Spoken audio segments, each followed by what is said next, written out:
تلقین کا کیا مطلب ذرا سمجھ لیجئے کہ جب کسی آدمی کے آخری لمحات ہوں تو اس وقت اوپر والوں کو چند باتوں کا خیال رکھنا چاہیے.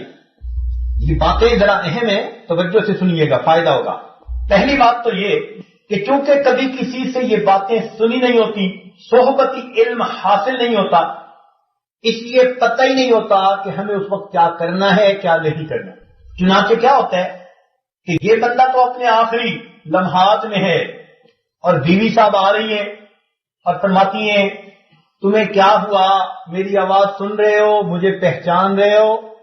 وہ بیٹی بول رہی ہے دیکھو آپ اس کو پہچان رہے ہو، او اللہ کی بندی، ساری عمر اس نے بیوی بچوں کو پہچانا، اب آخری وقت میں تو کسی اور کو پہچاننے کی ضرورت.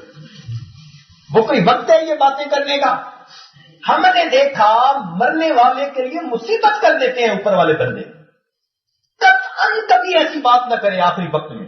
وہ یہ پوچھنے کا لمحہ نہیں ہوتا میں بیٹی بول رہی ہوں، میں بھائی بول رہا ہوں، میں بیوی بول رہی ہوں، آپ نے پہچانا مجھے نہیں.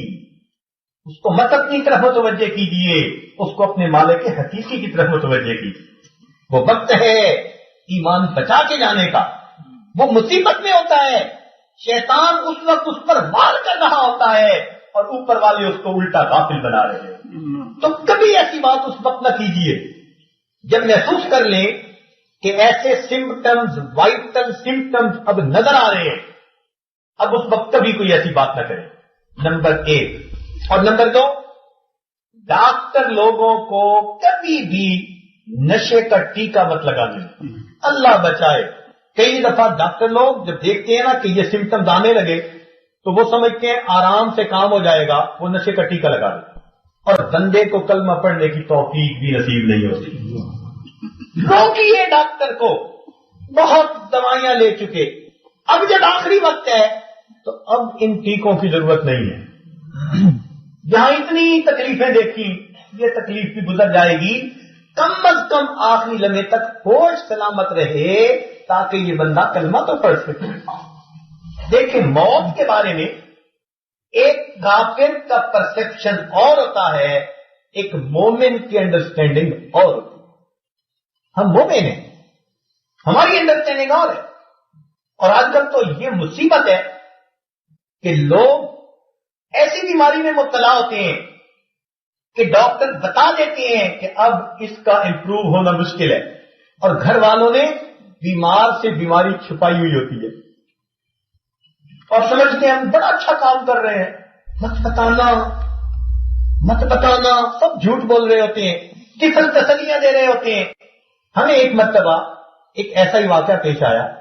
ایک صاحب سلسلے میں بیٹھ تھے اور ماشاءاللہ گورنمنٹ کی بڑی اونچی پوسٹ کے اوپر تھے، بڑے ذہین، بڑے تعلیم یافتہ.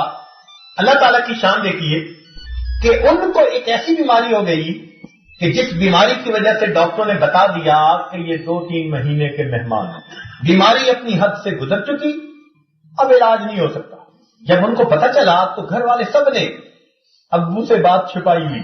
ہمیں پتا چلا کہ بیمار ہیں تو ہم حسب عادت حاضر ہو گئے بیمار کرسی کے لیے. جب وہاں گئے تو ان کے بیٹے ہمیں ایک علیحدہ کمرے میں لے گئے. حضرت مہربانی فرمانا، ابو کو پتہ نہ چلنے پائے، ڈاکٹر نے ہمیں یہ بتا دیا. میں نے اس بچے کو بات سمجھائی، میں نے کہا آپ نے بہت اچھا کیا مجھے بتا دیا، اب آپ مہربانی کرو میں ان کو بتا کے جاؤں گا، بات سمجھا کے جاؤں گا. نہیں ابو کو شوق ہوگا. میں نے کہا کچھ نہیں ہوتا، فکر مت کرنا. چنانچہ ان کے والد کی توبہ پرسی کی اور توبہ پرسی کرنے کے بعد ہم نے تھوڑا اس سے بات کہی کہ بھائی زندگی اور موت ہر ایک کے ساتھ ہے. این ممکن ہے کہ آپ سے پہلے ہم دنیا سے چلے جائیں اور یہ بھی ممکن ہے کہ آپ پہلے چلے جائیں. جانا ہر ایک نے، لیکن عقل مند بندہ وہ ہوتا ہے کہ جو موت سے پہلے اپنی تیاری کر لے. تو بھائی میں ایک بات آپ کی خدمت میں گزارش کرتا ہوں کہ ڈاکٹر لوگوں نے آپ کی بیماری کو دیکھا، ٹیسٹ لیے، وہ بتاتے ہیں کہ بیماری 3 مہینے کے اندر اندر آپ پر غالب آ جائے، لہذا بھائی تیاری کر لے. یہ بات سنتے ہی اس کی آنکھوں میں آنسو آ گئے. کہنے لگے حضرت میں آپ کا احسان کبھی نہیں اتار سکتا، میرا دل مجھے کہتا تھا کہ میں نہیں بچتا، یہ سب جھوٹ بول رہے تھے. بیوی بھی جھوٹ بولتی تھی, بیٹے بھی جھوٹ بولتے تھے, بیٹیاں بھی جھوٹ بولتی تھی. میں سوچتا تھا سب تو جھوٹ نہیں بول سکتے, میں غلطی میں تھا. دل کہتا تھا کہ تو نہیں بچے گا. ان کی طفل تسلیوں نے مجھے غفلت میں ڈال دیا تھا. اب آپ نے بات کلیئر کر دی. حضرت میرے پاس وقت ہے, میں اپنے کام بھی سمیٹوں گا, اپنے رب کو بھی مناؤں گا.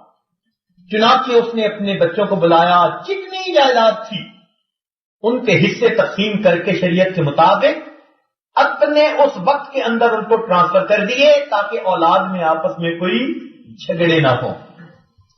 بچے بچیے جو جوان تھے ان کے رشتے اپنی زندگی میں بیوی کے مشورے سے سمیٹ لیے. اور پھر اس نے اللہ رب العزت کے ہاں توبہ طائب پہ ہونا شروع کر دیا. خوب ذکر اذکار, سچی توبہ. حتیٰ کہ جب وہ آدمی دنیا سے رخصت ہونے لگا, اس کے خاندان والے سارے کے سارے اتنے مطمئن تھے کہ جتنا تیاری کے ساتھ یہ بندہ دنیا سے جا رہا ہے شاید کوئی دوسرا بندہ اتنی تیاری کے ساتھ نہ جا رہا. اس کے خاندان والے آج تک کہتے ہیں حضرت ہم آپ کا احسان کبھی بھی نہیں اتار سکتے. ہم اگر اسی ڈگر پہ چلے رہتے تو ہم تو اپنے باپ کو کلمہ پڑھنے کا بھی موقع نصیب ہونے دیتے یا نہ ہونے دیتے. تو بھائی ہم مسلمان ہیں, موت کے بارے میں ہماری انڈرسٹینڈنگ کچھ اور ہے. اگر ایسی بیماری آ جائے اوپر والوں پر لازم ہوتا ہے اچھے انداز میں بندے کو سمجھا. ویسے عرض کروں, اوپر والے جو کہتے پھرے مریض کا دل اس کو گواہی دے دیا کرتا ہے. آپ ذرا پوچھ کے دیکھیں, لاکھ چھپائے پھرے مریض آپ کو بتائے گا کہ میری حالت ٹھیک نہیں ہے. ڈاکٹر جو کہتا پھرے کہتا پھرے. تو یہ تو بات درمیان میں آ گئی کہ اوپر والوں کو ایسے موقع پہ کن باتوں کا خیال رکھنا چاہیے. اور اصلی بات جو بتانی تھی جس کی وجہ سے یہ چند پہلی بنیادی باتیں عرض کر دی وہ یہ تھی کہ جب ایسا وقت آ جائے تو اوپر والوں کو چاہیے کہ وہ کوئی بات نہ کرے, فقط اس کے قریب بیٹھ کر اونچی آواز سے کلمے کا ورد کرنا شروع کر دیں. یہ نہ کہیں کہ ابو کلمہ پڑھیں, پتہ نہیں اگر اس نے سر نفی میں ہلا دیا تو کیوں اس کو امتحان میں ڈالتے ہیں.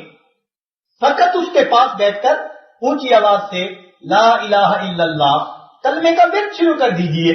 جب وہ کلمہ سنے گا اسے بھولا ہوا سبق یاد آ جائے گا. اس کو تلقین کہتے ہیں. تو یہ تلقین کرنا اوپر والوں کی ذمہ داری ہوا کرتی ہے.